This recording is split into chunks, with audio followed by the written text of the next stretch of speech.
নমস্কার বন্ধুরা, আজকে রেসিপিতে সবাইকে অনেক অনেক স্বাগত। তো বন্ধুরা, আজকে আমি রান্না করব বড়ি দিয়ে, আলু দিয়ে, সজনে ডাঁটা দিয়ে হলুদ ছাড়া নিরামিষ। তো চলুন বন্ধুরা, শুরু করা যাক। আমি গ্যাসে একটা কড়াই বসিয়ে দিয়েছি। এখন দিয়ে দেব পরিমাণ মতো সাদা তেল।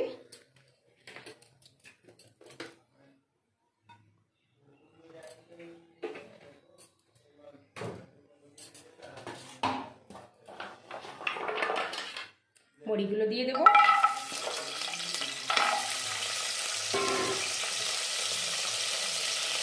লবণ,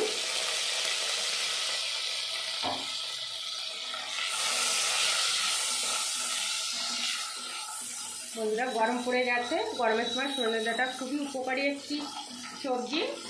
গরমের সময় বড়ি দিয়ে হালকা পাতলা ঝোলও খুব ভালো লাগে খেতে, পেটের পক্ষেও খুবই ভালো। দেখুন, বড়িগুলো আমি লাল লাল করে ভেজে নিয়েছি, তুলে নেব।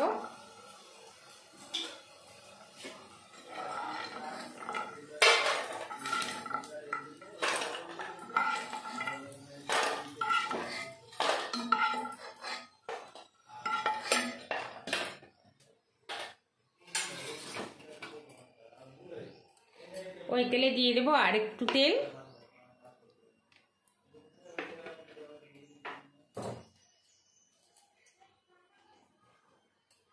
ফোড়নে দিয়ে দেবো দুটো শুকনো লঙ্কা,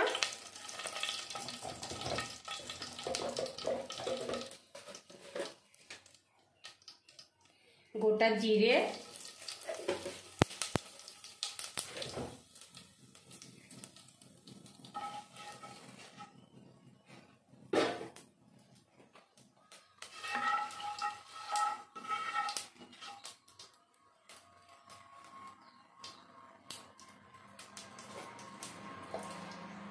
দিয়ে দেবো বড় সাইজের একটা টমেটো কুচি।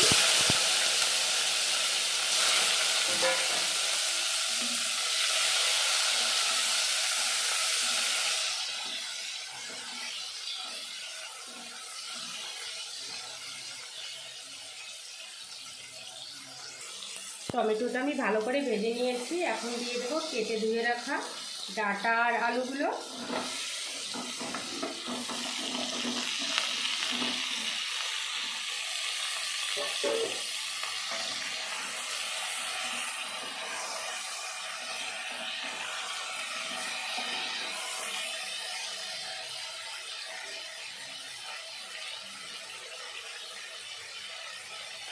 দিয়ে দেবো স্বাদ মতো লবণ।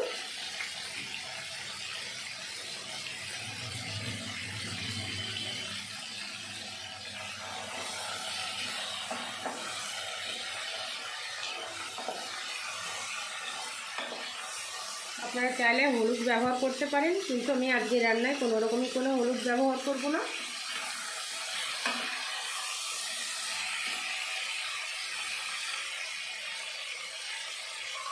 এবার 2 থেকে 3 মিনিট ঢেকে দেবো।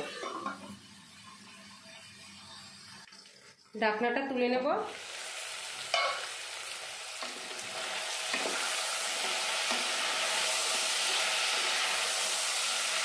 এখন সবজিগুলো আমি ভাজা ভাজা করে নিয়েছি। এখন দিয়ে দেবো পোস্ত, কাজু আর চারমগজ, আদা আর কিছু কাঁচা লঙ্কা বাটা।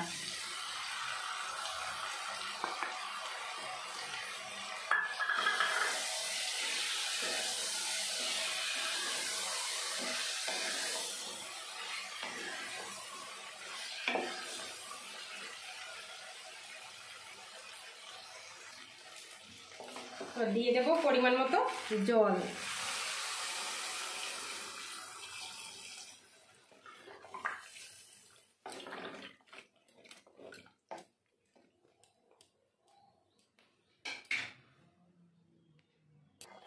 দিয়ে দেবো ভেজে রাখা বড়িগুলো।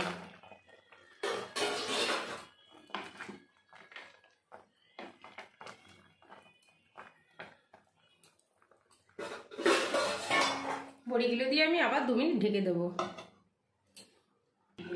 ঢাকনাটা নামিয়ে নেব। তো দেখুন, হয়ে গেছে রান্না। তো আমি এখন একটু দিয়ে দেবো জিরের গুঁড়ো।